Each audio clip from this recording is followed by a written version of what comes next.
अर्शराज news में आपका स्वागत है। झारखंड में पंचायत चुनाव को लेकर 25 मार्च के बाद आदर्श चुनाव आचार संहिता लागू होने की उम्मीद। झारखंड में पंचायत चुनाव को बिगुल बजने की उल्टी गिनती शुरू हो गई है। 25 मार्च को जैसे ही बजट सत्र संपन्न होगा, मतदान तारीखों की घोषणा कर दी जाएगी। इसी के साथ आचार संहिता भी प्रदेश में लागू हो जाएगी। झारखंड में 25 मार्च के बाद किसी भी दिन पंचायत चुनाव की घोषणा हो सकती है। इस घोषणा के बाद पूरे राज्य में आदर्श चुनाव आचार संहिता भी लागू हो जाएगी। झारखंड विधानसभा का बजट सत्र 25 मार्च को समाप्त हो रहा है। इसके समाप्त होते ही चुनावी शंखनाद की संभावना जताई जा रही है। राज्य निर्वाचन आयोग और झारखंड सरकार यानी दोनों ने अपने अपने स्तर से इसकी तमाम तैयारियां पूरी कर ली है। दोनों को बस बजट सत्र खत्म होने की प्रतीक्षा है। चूंकि बजट सत्र में सरकार कई तरह की घोषणाएं करती है, इसका लोगों से सीधा जुड़ाव रहता है। आदर्श चुनाव आचार संहिता का कहीं से उल्लंघन नहीं हो, सरकार इसका ध्यान रखकर कदम बढ़ाएगी। आचार संहिता लागू होने के बाद गांवों में कई तरह की गतिविधियां पूरी तरह बंद हो जाएगी।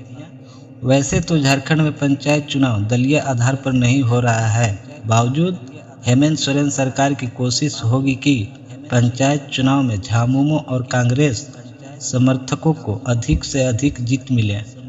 इस लिहाज से बजट सत्र में घोषणाओं का श्रेय भी सरकार पंचायत चुनाव में लेने की कोशिश करेगी। इस नज़रिए से भी चुनाव की घोषणा 25 मार्च के बाद संभावित है। जैसे ही चुनाव आयोग मतदान तिथियों की घोषणा करेगी, उसी क्षण से पूरे राज्य में आदर्श चुनाव आचार संहिता स्वतः लागू हो जाएगी।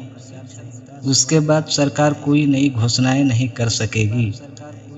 मालूम हो कि चुनाव आचार संहिता लागू होने के बाद आयोग को कई शक्तियां मिल जाती है। सरकार और स्थानीय प्रशासन की जिम्मेदारी और जवाबदेही भी काफ़ी बढ़ जाती है। इस दौरान सरकार किसी भी तरह के आरोप से बचना चाहती है।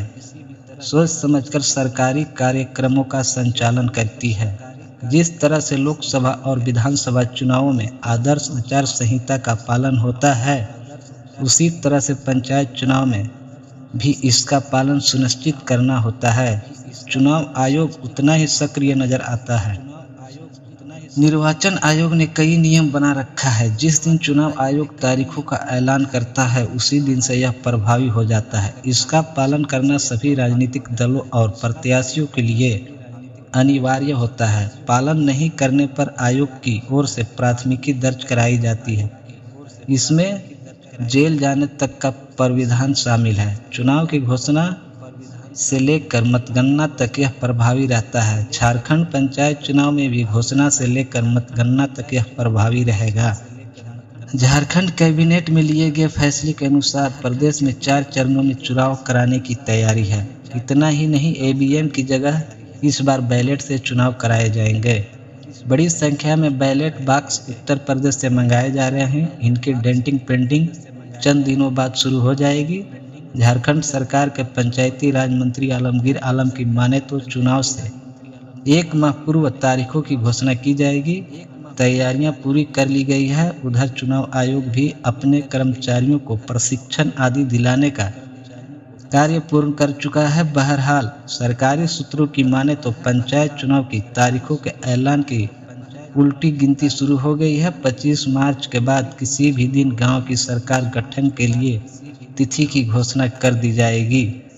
इसी तरह से न्यूज़ चैनल देखने के लिए आप हमारे चैनल को लाइक और सब्सक्राइब जरूर करें। धन्यवाद।